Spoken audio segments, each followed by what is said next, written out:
சட்டப்பேரவையில் இன்று கூட்டுறவு, உணவு மற்றும் நுகர்வோர் பாதுகாப்புத்துறை மானிய கோரிக்கை மீதான விவாதம் நடைபெற இருக்கிறது. 2 புதிய அமைச்சர்கள் பதில் சொல்ல இருக்கிறார்கள். உணவுத்துறை அமைச்சர் வெங்கட்ரமணனும் கூட்டுறவுத்துறை அமைச்சர் காந்திராஜும் பதிலளித்து பேச இருக்கிறார்கள். புதிய அறிவிப்புகளையும் வெளியிட இருக்கிறார்கள். இந்த 2 துறைகளும் ஒரு முக்கியமான துறையாக இருக்கிறது. தமிழகத்தில் அதிகப்படியான மானியம் இந்த உணவுத்துறைக்கு கொடுக்கப்படுகிறது. குறிப்பாக அரிசி, பருப்பு உள்ளிட்டவைகளை ரேஷன் கடைகளில் விற்பதற்கு, இந்த கொள்முதல் செய்வதற்கு இந்த உணவுத்துறை தான் பர்ச்சேஸ் செய்கிறார்கள்.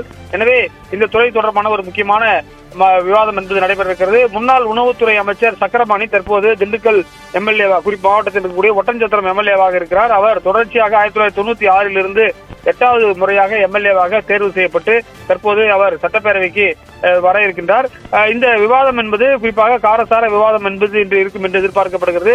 கூட்டுறவு பயிர்க்கடன் தொடர்பாக முக்கியமான விவாதத்தை எழுப்ப இருக்கின்றார்கள் எதிர்க்கட்சிகள். ஏற்கனவே முதலமைச்சர் ஒரு முக்கியமான அறிவிப்பை வெளியிட்டிருக்கிறார். 1 லட்சம் ரூபாய் வரை கூட்டுறவு வங்கிகளில் கடன் வாங்கியிருந்தால் 75,000 ரூபாய் தள்ளுபடி என்ற ஒரு முக்கியமான அறிவிப்பு என்பது இருக்கிறது. அந்த அடிப்படையில் இந்த முக்கியமான ஒரு ஆலோசனை இருக்கும் என்று எதிர்பார்க்கப்படுகிறது. இந்த விவாதத்தில் பார்த்தீங்கன்னு சொன்னால் மற்ற உறுப்பினர்களும் பேச இருக்கிறார்கள். அதே போல பிரேமலதா தேமுதிக சார்பில் ஒரே எம்எல்ஏவா இருக்கிறார். அவரும் இன்றைக்கு கூட்டுறவு உணவுத்துறை சம்பந்தமான டிமாண்ட்ல பேச இருக்கிறார்கள். இந்த கூட்டுறவுத்துறைக்கு கிட்டத்தட்ட 20,000 கோடி ரூபாய்க்கு மேல் தமிழக அரசு நிதி ஒதுக்கி இருந்தாலும் கூட அதில் குறிப்பாக பல்வேறு விதமான சவால்கள் நிறைந்த ஒரு துறையாக இருக்கிறது. அனைத்து குடும்ப அட்டைதாரர்களுக்கும், குறிப்பாக அரிசி அட்டைதாரர்களுக்கு அரிசி என்பது 20 கிலோ அரிசி என்பது கொடுக்கப்படுகிறது. இந்த முதலமைச்சர் வந்த பிறகு தரமான அரிசி கொடுக்கப்பட வேண்டும் என்பதில் அதில் உறுதியாக இருக்கிறார். எனவே அது குறித்தும் இன்றைக்கு முக்கியமான விவாதங்கள் எழுப்பப்பட வாய்ப்பு இருக்கிறது. குறிப்பாக பேக் செய்து குறிப்பாக உணவுப் பொருட்களை கொடுக்கக்கூடிய ஒரு நடைமுறை வரும் என்று சொல்லப்படுகிறது. கோதுமை உள்ளிட்டவை 5 கிலோ பேக்காக செய்து எப்படி பிரைவேட்ல கொடுக்குறாங்களோ, குரோசரி ஸ்டாப்ல பெரிய பெரிய ரிலையன்ஸ் மார்ட்ல 5 கிலோ 10 கிலோ உங்களுக்கு பேக் பண்ணி தராங்களோ அது மாதிரி ஒரு திட்டம் என்பது குறித்து பேச வாய்ப்பு இருக்குது. அதே போல தாய் மாணவர் திட்டத்துடைய பெயர் மாற்றப்பட்டிருக்கிறது. அது 20 வயதுக்கு மேல் இருக்கக்கூடியவர்களுக்கு வீடுகளுக்கு சென்று ரேஷன் பொருள் கொடுக்கக்கூடிய ஒரு திட்டம். அந்த திட்டம் குறித்து இன்றைக்கு சட்டமன்ற உறுப்பினர்கள் பேசுவதற்கு வாய்ப்பு இருக்கிறது. குறிப்பாக இன்றையிலிருந்து புதிய நடைமுறையை சபாநாயகர் அறிவித்திருக்கிறார். அதாவது பாத்தீங்கன்னா சொன்னால் இந்த புதிய எம்எல்ஏக்கள் பேசுவதற்கான நேரம் நேற்றைக்கு சட்டப்பேரவை 6:30 மணி வரை நடைபெற்றது. நீர்வளத்துறை அமைச்சர் பாத்தீங்கன்னா நேற்றைக்கு 6:30 மணிக்கு தான் தன்னுடைய உரையை நிறைவு செய்தார். முக்கியமான அவர் நீர்வளத்துறை அமைச்சர் ஆனந்த் பேசும்போது எப்படி இந்த 2.5 ஆண்டுகளில் கட்சி ஆட்சிக்கு வந்தது, எப்படி எளிமையானவர்களுக்கு பல பேருக்கு சீட்டு கொடுக்கப்பட்டது என்பன போன்ற முக்கியமான விஷயங்களை பேசினார். குறிப்பாக ஒரு முக்கியமான டைரக்டர் ஒருவர் சீட்டு கேட்டு கூட அந்த தொகுதியை தன்னுடைய கட்சிக்காரர், குறிப்பாக மாவட்ட செயலாளருக்கு அந்த தொகுதி வேண்டும் என்று முதலமைச்சர் முடிவு செய்து ஒரு தில்லான முடிவை அப்போதே எடுத்ததாகவும், ஒரு முக்கியமான முடிவுகளை எப்போதெல்லாம் எப்படி எடுத்தார் என்பது குறித்தும், கடந்த 2.5 ஆண்டுகளில் எப்படியெல்லாம் இந்த தமிழக வெற்றி கழகத்தை எந்த மாதிரியான சோதனைகள் கடந்து வந்தது என்பது குறித்து ஒரு முக்கியமான ஒரு விவாதம் என்பது நேற்றுக்கு நடைபெற்றது. இந்த நிலையில் தான் இன்று கூட்டுறவு உணவுத்துறை மானிய கோரிக்கை மீதான விவாதம் நடைபெறுகிறது. நாளை பொறுத்தவரை மின்சாரத்துறை மானிய கோரிக்கை மீதான விவாதம் நடைபெற இருக்கிறது. குறிப்பாக செந்தில் பாலாஜி முன்னாள் அமைச்சராக இருக்கக்கூடிய அவருடைய அந்த சம்பந்தமான டிரான்ஸ்பார்மர் கொள்முதலில் நேற்றைக்கு ஒரு மிகப்பெரிய ஒரு இன்கம் டேக்ஸ் ரைட் எல்லாம் கூட நடைபெற்றிருக்கிறது. எனவே இது குறித்தெல்லாம் கூட ஒரு முக்கியமான ஆலோசனை என்பது நடைபெற இருக்கிறது. அது மட்டும் இல்லாமல் மற்ற துறைகளை பொறுத்தவரை நேற்றுக்கு பாத்தீங்கன்னா ஊரக வளர்ச்சி முன்னாள் துறை அமைச்சர் பாத்தீங்கன்னா ஐ பெரியசாமி பேசினார். அதே போன்று அந்தந்த துறையில் ஏற்கனவே அமைச்சர்களாக இருந்த முன்னாள் பிடபிள்யூ டிமாண்ட் அப்ப பாத்தீங்கன்னா அப்போதைய முன்னாள் அமைச்சராக இருந்த ஏவா வேலு பேசினார். எனவே இது போன்று நாளை செந்தில் பாலாஜி பேசுவாரா அல்லது வேற ஒருவருக்கு வாய்ப்பு கொடுக்கப்படுமா என்பதிலிருந்து நமக்கு ஒரு முக்கியமான விஷயம் நாளை நமக்கு தெரிய வர இருக்கிறது. செந்தில் பாலாஜி சட்டப்பேரவைக்கு சரிவர வராமல் இருக்கின்றார். எனவே அது குறித்தெல்லாம் கூட முக்கியமான விவாதங்கள் நாளைக்கு எழுப்பப்பட வாய்ப்பு இருக்குது. பல சோதனைகளை அவர் கடந்த காலங்களில் இடி ரைடு அதே போன்று பல விஷயங்களை அவர் கடந்து வந்திருக்கிறார் செந்தில் பாலாஜி. எனவே அவர் சட்டப்பேரவைக்கு வராமல் இருப்பதற்கு பின்னால் வேறு எதுவும் காரணம் இருக்கிறதா? ஏனென்று சொன்னால் நேற்றைக்கு கூட ஆனந்தவுடன் போன்ற குறிப்பாக வேறு ஒரு தனியார் பத்திரிகைகளை கூட பார்த்தீங்கன்னு சொன்னால் அவர் வேறு ஒரு முடிவு எடுக்க இருப்பதாக சொல்லியிருக்கார். உதயநிதி ஸ்டாலினும் நேற்றைக்கு சட்டப்பேரவைக்கு வரவில்லை. அவர் உடல்நிலை சரியில்லை என்ற காரணத்தால் வரவில்லை என்று சொல்லப்படுகிறது.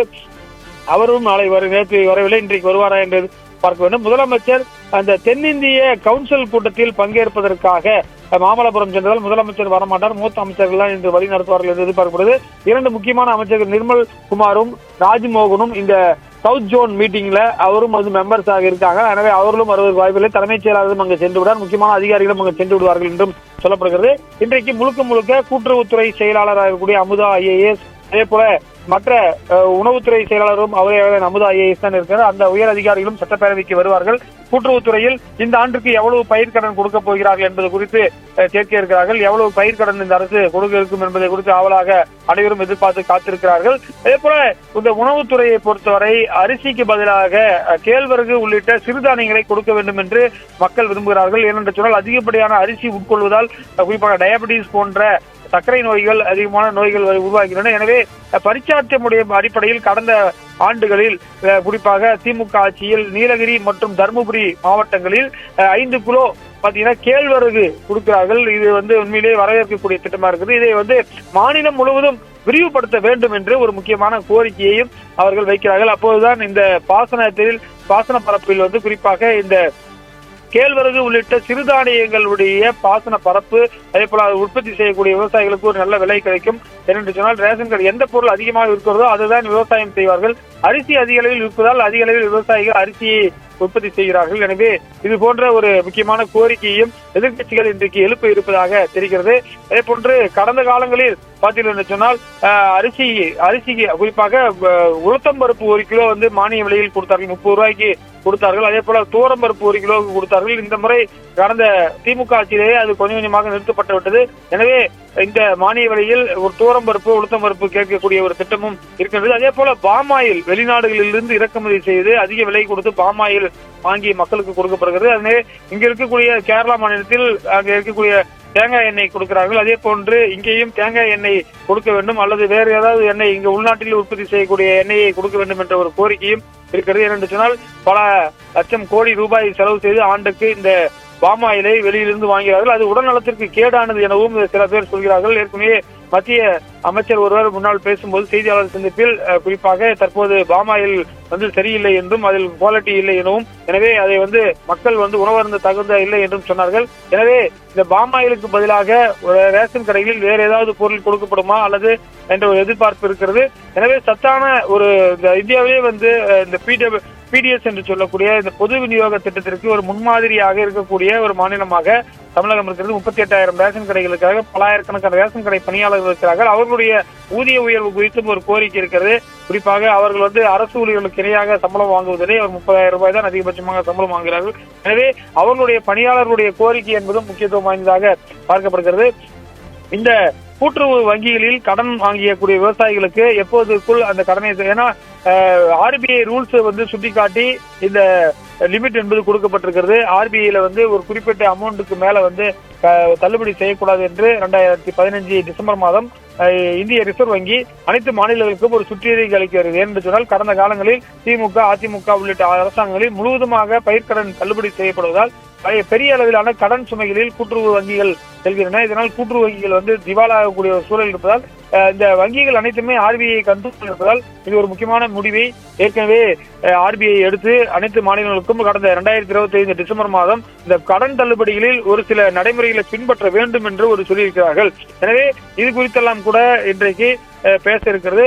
அப்படி இருக்கும் பட்சத்தில் ஏன் தேர்தல் அறிக்கையில் கொடுத்தார்கள் என்ற ஒரு கேள்வியும் இருக்கிறது. திமுக பொறுத்தவரை தேர்தல் அறிக்கையில் கடன் தள்ளுபடி செய்ய மாட்டோம் என்று சொன்னார்கள். அதுக்கு பதிலாக 20 லட்சம் விவசாயிகளுக்கு குறிப்பாக இது தருவார்கள் என்று, பம்பு செட்டு மோட்டார்களை தருவார்கள் என்று சொல்லப்படுகிறது.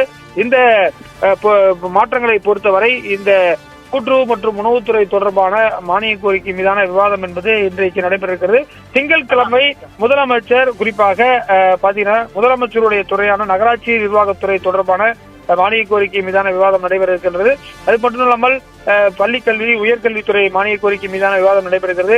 இந்த தமிழக சட்டப்பேரவை வரலாற்றில் 1952க்கு பிறகு முதன்முறையாக அனைத்து நிகழ்ச்சிகளுமே நேரலை செய்யக்கூடிய ஒரு அரிய நிகழ்வும் நடைபெறுகிறது. அனைத்து உறுப்பினர்களுக்கும் குறிப்பாக கேட்கக்கூடிய அனைத்து உறுப்பினர்களுக்கும் சபாநாயகர் JCD பிரபாகர் வாய்ப்பு கொடுக்கிறார்கள். அதே போல எதிர்கட்சியை சேர்ந்தவர்களும் அடிக்கடி எந்திரிச்சு பேசக்கூடிய ஒரு வாய்ப்பும் ஏற்பட்டிருக்கிறது. குறிப்பாக எடப்பாடி பழனிசாமி முன்னாள் முதலமைச்சருக்கு என்று சட்டப்பேரவையில் சில உரிமைகள் இருக்கின்றன. அந்த அடிப்படையை பயன்படுத்தி OPS அதே போல EPS போன்றவரெல்லாம் சட்டமன்றத்தில் பேசக்கூடியதையும் நம்மால பார்க்க முடிகிறது.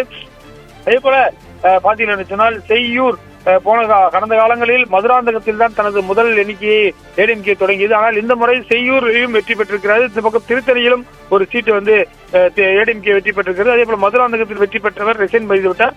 6 எம்எல்ஏக்களுடைய காலியிடம் என்பதும் சட்டப்பேரவையில் இருக்கின்றது. ஏற்கனவே விஜயபாஸ்கர்கள் 2 விஜயபாஸ்கர்கள், அதே போல பெருந்துறை, அதே போல உள்ளிட்ட தாராபுரம் உள்ளிட்ட வேகன்சி இருப்பதை நம்மால பார்க்க முடிகிறது. இந்த வேகன்சி எல்லாம் அடுத்த சட்டப்பேரவை கூட்டத்தொடருக்குள் நிறைவேறும் என்று சொல்லப்படுகிறது. குறிப்பாக 25 லட்சம் ரூபாய் வரை மருத்துவ காப்பீடு என்ற ஒரு முக்கியமான திட்டத்தை நேற்று முதலமைச்சர் 110 விதியின் கீழ் அனைத்து மக்களுக்கும் ஒரு முக்கியமான அறிவிப்பை வெளியிட்டிருக்கிறார். அதே போல பால் கொள்முதல் விலை 3 ரூபாய் உயர்த்தியிருக்கிறார். 38 41 ரூபாயாக உயர்த்தியிருக்கிறார். இதே போன்று குறிப்பாக எம்எல்ஏக்களுக்கு கார் என்ற ஒரு முக்கியமான அறிவிப்பையும் கொடுத்திருக்கிறார். முதல் முறை எம்எல்ஏக்கள் பார்த்தீர்கள் சொன்னால் பல பேர் இருக்கிறார்கள்.